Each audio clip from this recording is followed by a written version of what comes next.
Saya sama istri saya sekitar 5 tahun atau 4 tahun lalu, saya ajak dia, ayo makan mie, ayo. Kan perempuan itu paling senang diajak keluar. Makanya perempuan itu diajak keluar sebentar itu senang, walaupun cuma beli bensin tidak apa-apa, keluar.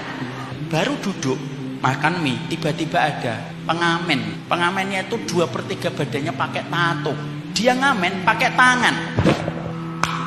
Saya manggil beliau, namanya siapa mas? Namanya bagus banget bu, keren. Namanya bagus banget mas. Nama asli dari orang tua. Apa jawabannya? Bukan pak, nama itu dikasih sama orang-orang yang mungut saya.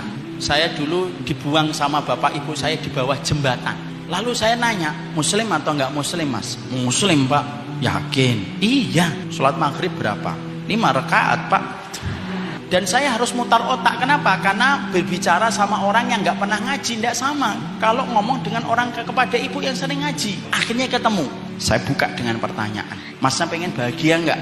Saya berharap dijawab, pengen dong pak. Nah kalau pengen bahagia, sholat. Itu planning saya. Tapi ibu tahu apa jawabannya? Mas pengen bahagia nggak? Enggak pak. Saya itu memang hidup saya kelihatannya bukan untuk bahagia. Saya cuma menjalani sampai mati aja. Ketika dia ngomong kayak gitu, saya tanya, lah pengennya apa?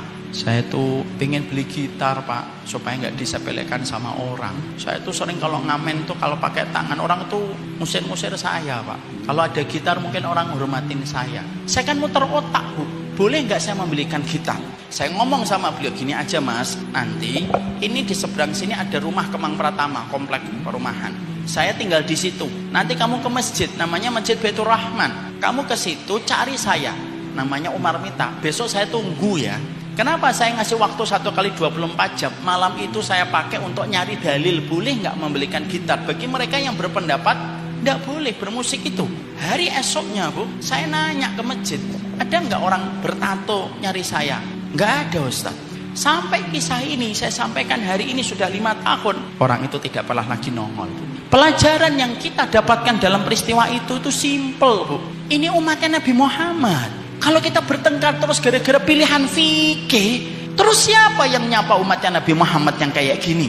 Belum lagi perempuan yang dikecewakan laki-laki dan akhirnya aborsi. Lalu kita datang mengatakan haram, dosa besar aborsi. Dia juga sudah tahu, tapi dia tuh pingin bagaimana dia setelah melakukan itu terus kemudian dihangatkan dalam pelukan supaya dia bisa berjalan untuk melanjutkan kehidupan.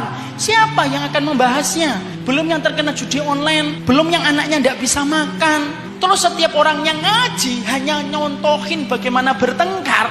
Apa kita tidak malu sama Nabi Muhammad?